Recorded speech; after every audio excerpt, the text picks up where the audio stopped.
Welcome everyone to the production of the tour of our church windows.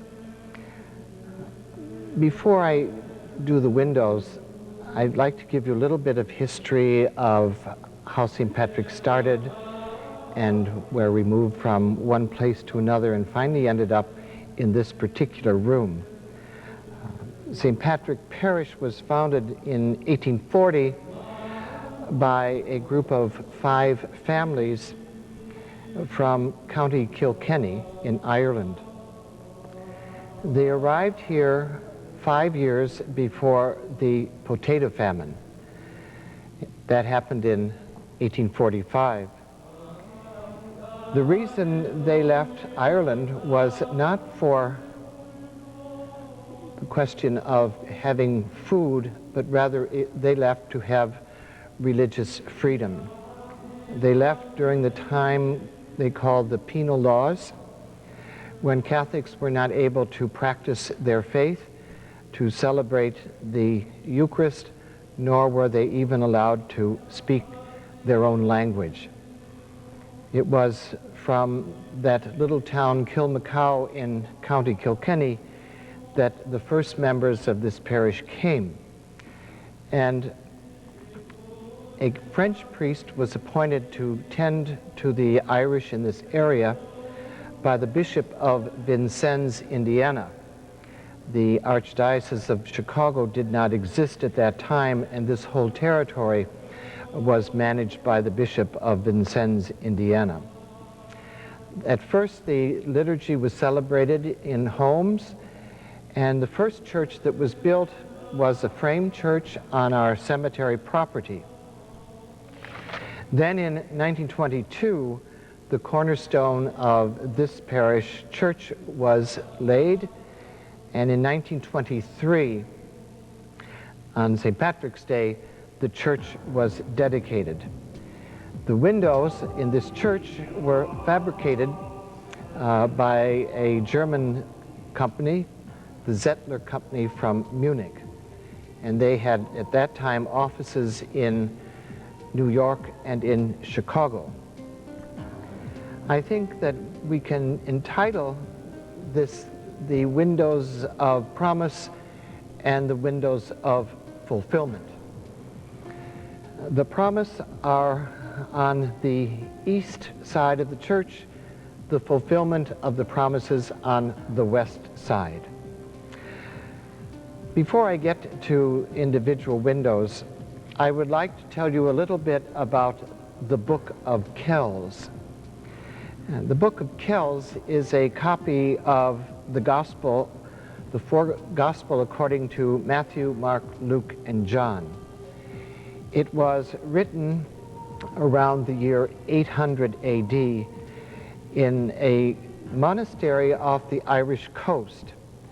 And it took 30 years for that book to be completed because it was a handwritten book in Latin and illustrated in lavish ways on each page.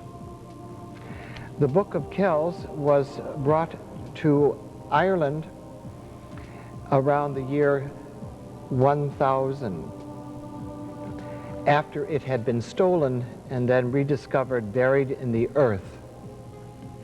It was given to the monastery at Kells, and to this day it can be viewed at Trinity College, the library in Dublin, where it was given to the university in the 17th century.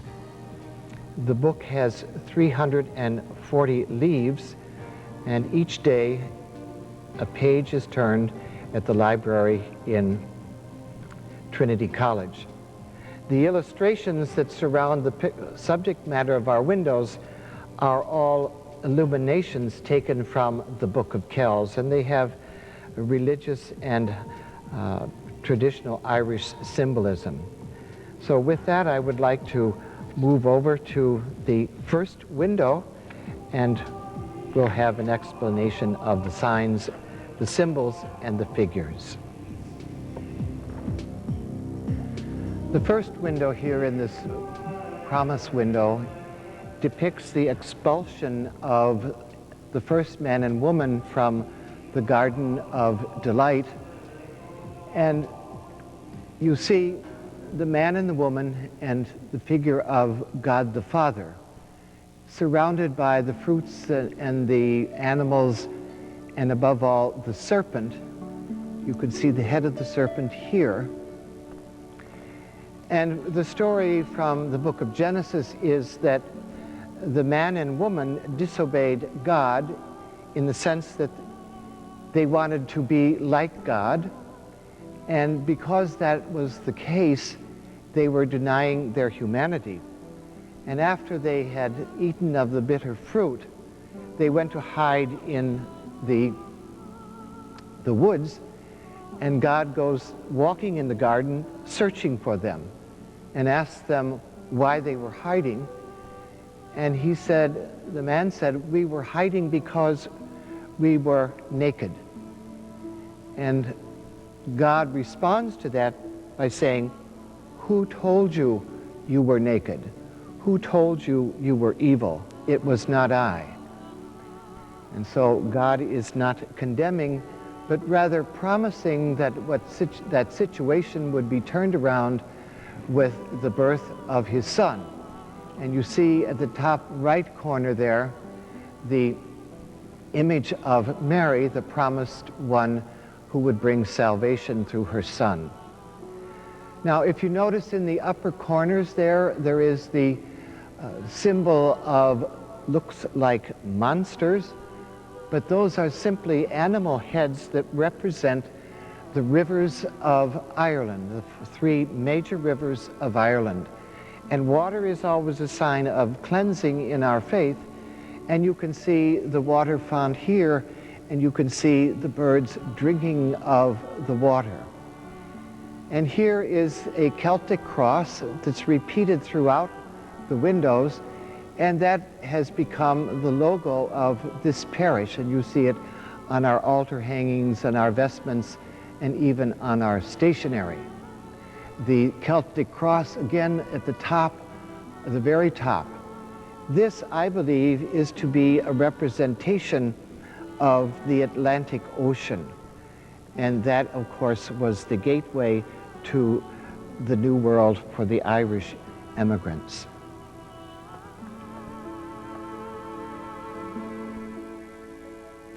The second window of promise is a figure of God the Father and King Solomon. Solomon was the one who built the temple in Jerusalem, and you can see the dome of the temple here. You can see the altar of incense in front of the temple, and God speaking to Solomon to erect this temple that would become the place where they kept the tablets of the Ten Commandments. Again, you see, surrounded by angels, Solomon and God the Father giving the directions. And a repetition, of course, on the sides of the waters of the rivers of Ireland, and then, of course, again, the symbol for the Atlantic Ocean. The third window is a portrayal of the prophet Elijah, pictured here, and again, God the Father speaking to the prophets, and this scroll representing the writings of the prophets. And the role of the prophet was to call people back to a sense of fidelity to the covenant, a sense of justice for those who were oppressed, and a call to sincere worship.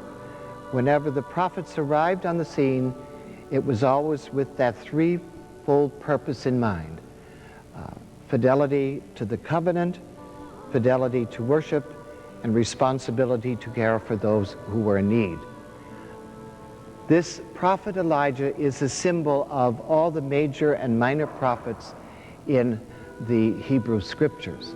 And again, we see the familiar illuminations from the Book of Kells in this bottom panel, and again at the top panel.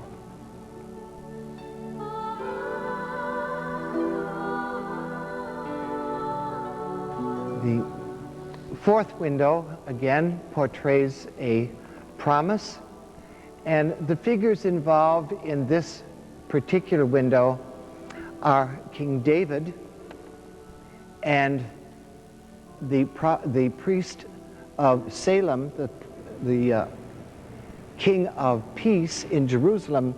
His name was Melchizedek, and he is a very interesting person in the sense that little is known about him, and he offers, in response to the king's plea for food, he offers bread and wine to his men. So it is a sacrifice that is unique because the Jews in their worship would always sacrifice animals, and this is the only reference in the Hebrew scriptures about anyone offering to God gifts of bread and wine. And that becomes a sign and symbol of our own Eucharist that fulfills this particular portrayal. You can see the altar stones, the basket of bread, and King Melchizedek holding the cup of wine. And those men in the back and on the side are attendants to King David. This, if you recall, portrays Abraham and his son Isaac. And in the biblical story, Abraham is tested by God to be absolutely obedient to him, and he is called by God to sacrifice his son in order to prove his loyalty. So Abraham departs from his home, takes his son out into the desert where they are to offer sacrifice. And Isaac asks his father, "Where is the animal to be sacrificed?" At which point Abraham puts the boy on the pile of logs and lights a fire, and then begins to draw his sword on the son, at which point the angel stops him from slaying his son in order that he may fulfill his call, the call to be the father of many people.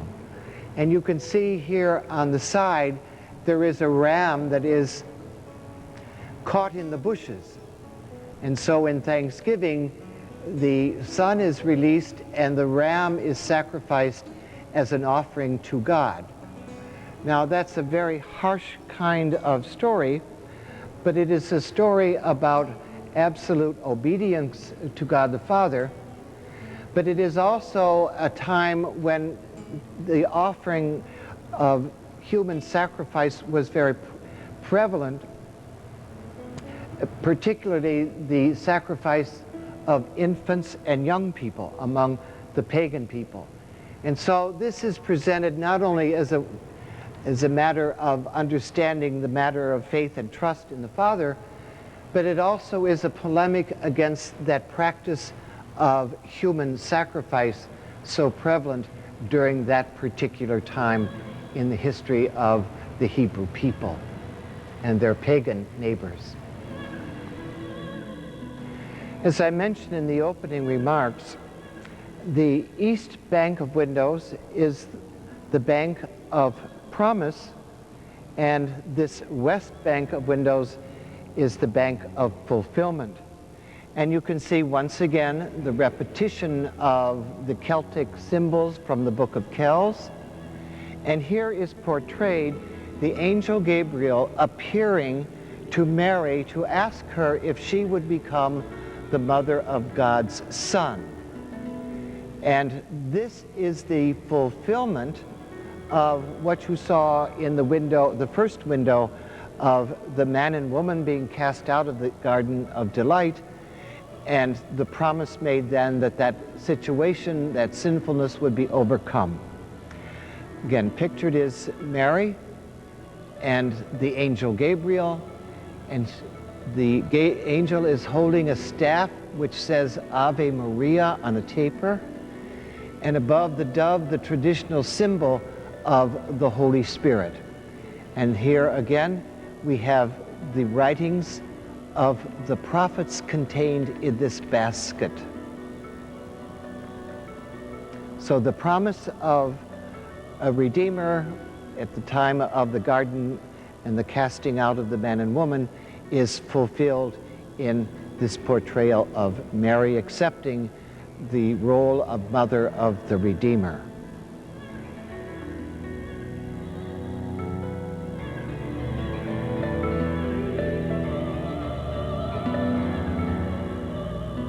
Here we see that famous story in the New Testament, in the Gospel, of Jesus having been separated from his parents on a trip to Jerusalem. The best, most authentic place of worship for the Jews was in the temple in Jerusalem. Synagogues were established as meeting places throughout the country, but whenever possible, the Jews would go to Jerusalem to celebrate their high holy days. And it was during that time that Jesus became separated from his parents, and they found him in the temple. You can see up in the right-hand corner Joseph and then Mary, and the portrayal of Jesus at the age of 12. And as the story goes, they found him in the temple listening to and questioning the rabbis of the faith. And it was there that we see again the writings of the prophets, and in the scroll up above the green vested fellow is the book, or the table of commandments. So Jesus is found by his parents 3 days after being separated from them, to which when they asked him, "Why have you done such a thing?" His response was, "Did you not know I must be in my Father's house?" Jesus was preparing to be a rabbi. And since oral tradition and the passing down of the traditions and the laws of Moses was done by the rabbis, Jesus was in preparation for handing down the beliefs and practices of their ancestors. At the very top, you can see the 7-branch candlestick that we still have in many customs in the Hebrew faith today.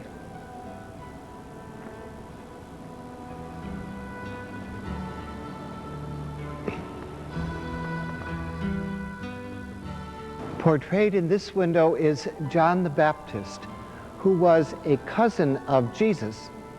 And John the Baptist was a preacher at the River Jordan when he came out of hiding in the desert after many years of prayer and fasting. He appears wearing his traditional garb of camel's hair and leather, carrying the staff for use to walk. And surrounding John the Baptist are people who came from Jerusalem to hear what he had to say.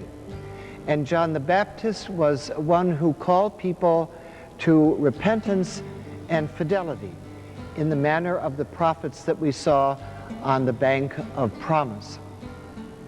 People flocked to him, listened to him, and some were converted to a new life of repentance and fidelity to the law. John the Baptist was eventually put to death by King Herod at the request of Salome and her mother, who plotted against him because, as typical of John the Baptist, he was a person who called a spade a spade. He was the kind of person that confronted authority when it was illicit or immoral, and for that he gave up his life. He was called the last of the great prophets.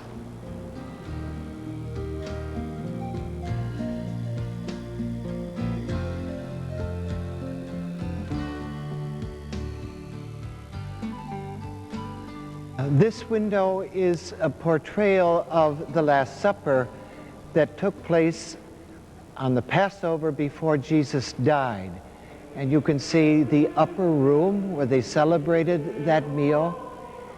And at the bottom of the picture you see a basin and a pitcher of water with a towel. And this is a sign that Jesus performed during that ritual meal, because the apostles were arguing about authority and who was going to have the places of honor and prestige. And Jesus reminds them that they are called to serve. And as it was the custom for, in any house where there was a dinner, it was the responsibility of the host to provide a servant who had water and a towel and a bowl to wash the feet of his guests. And Jesus assumes that role of servant in an act of trying to communicate to his followers that they are called to service, not to prestige. And you see on the table we have, again, as we had with the portrayal of Melchizedek, a dish of bread, and Jesus is holding a cup of wine, the sign and symbol of our Eucharist that was foretold by Melchizedek and fulfilled in Jesus in the Last Supper, when he promised to leave them the sacrament of the Eucharist as the bond of the Christian community and the way that we as a spiritual people are nourished.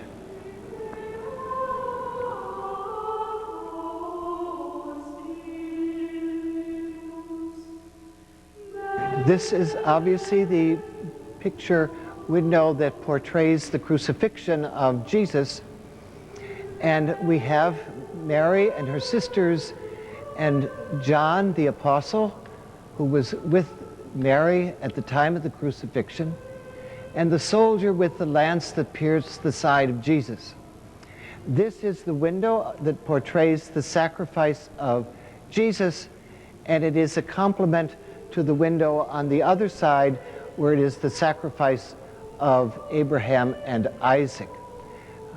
Jesus is the fulfillment of that particular proposal by the Lord of obedience to the Father, portrayed here in the crucifixion. And you can see in the upper corner, the sun, as it says in the Gospel, was darkened. You could just see a little bit of the sun shining behind the clouds. And it says the moon turned the color of blood. And you can see that portrayed in the upper right-hand corner at the hour of the death of Jesus.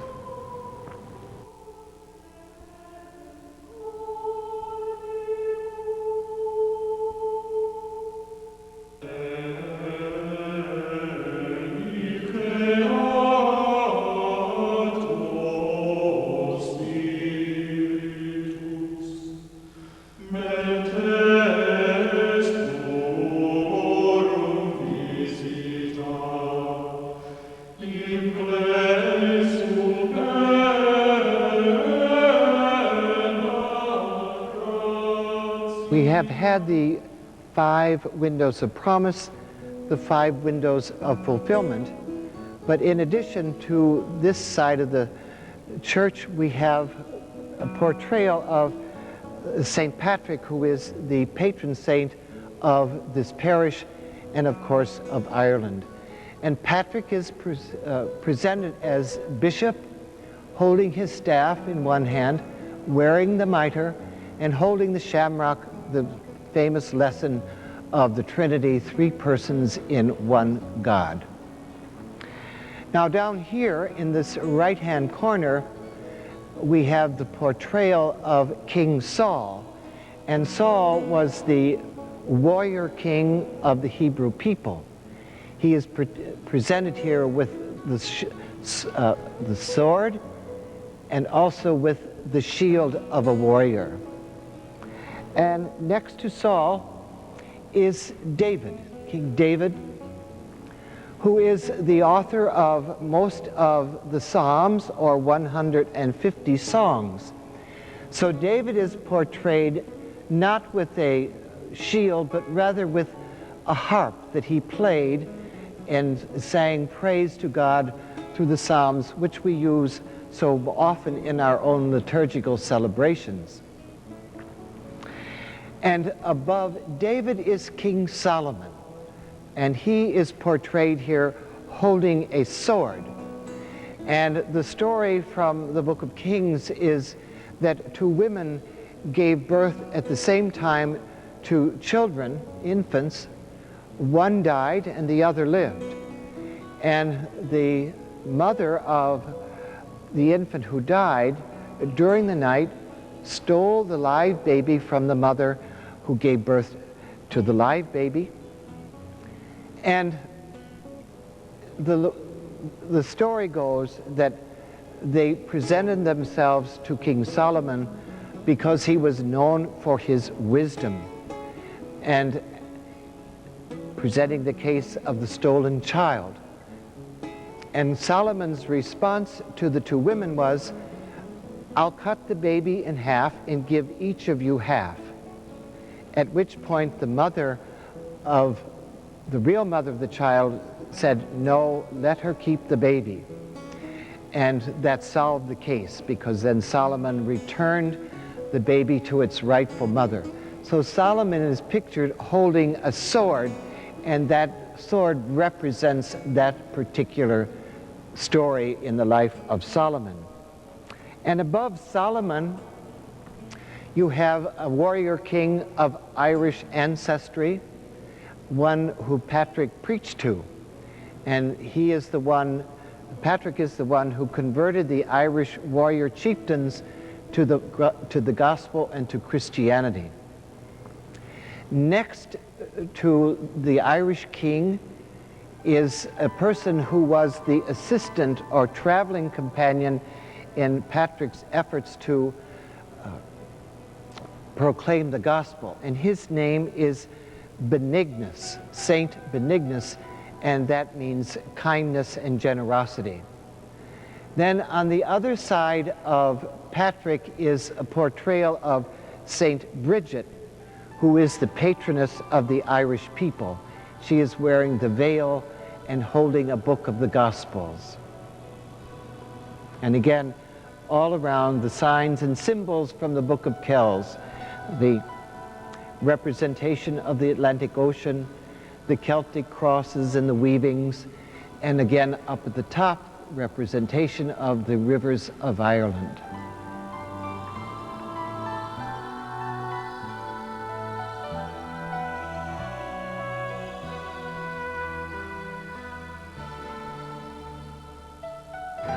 Several years ago, there was a brother from a religious community visiting here from Rome, and he is in charge of the archives in the Vatican. And he has kind of a hobby of studying stained glass windows, mainly throughout Europe and certainly throughout this country. So he came here specifically to visit and view these windows. And he said that, in his opinion, this window is the finest of all the windows in the church. And it certainly is the dominant one, which portrays Christ as king.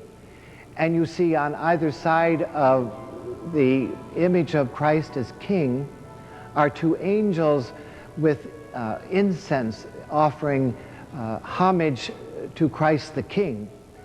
And in the book, in the hand of Jesus, are two Greek letters, the Alpha and the Omega. And they are the beginning and end of the Greek alphabet, and Christ is presented as the beginning and end of all life in the Christian community to which we strive. We celebrate the Feast of Christ the King every October, and this is a magnificent presentation of Jesus as King. The window in the choir loft is a representation of Saint Cecilia. And again, there's the repetition of the signs and the symbols from the Book of Kells. Cecilia is presented playing an organ, and angels next to her are playing a harp and what looks to be somewhat like a mandolin. She, the patron of church music, adorns our choir loft, surrounded by the pipes of the organ.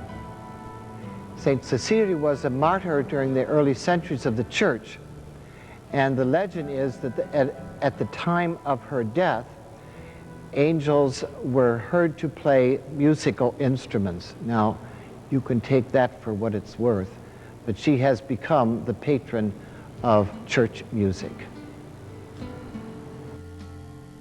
As we saw in the predominant window of the sanctuary, the image of Christ the King and his authority, the representations over these doors represent the authority, first of all, of Christ the King, the cross, and the crown. Christ the King tied up with the window in the sanctuary. The authority of Christ, and over here we have represented the authority of the Pope. You see the triple crown, the tiara, and the symbol of the keys that were presented to Peter as the head of the church. Now, the tiara is gone. The Pope no longer wears that triple crown, but rather he wears a simple bishop's hat. The triple crown of tiara is now at the United Nations building in New York. It was presented as a gift by Pope Paul VI on his visit to the United Nations. Over here, the other window represents the authority of a bishop, and it has the mitre, the hat, and the staff, which we call the crozier. Those are the symbols of the authority of the bishop in the diocese. So when you leave the church, you're reminded of who's in charge where.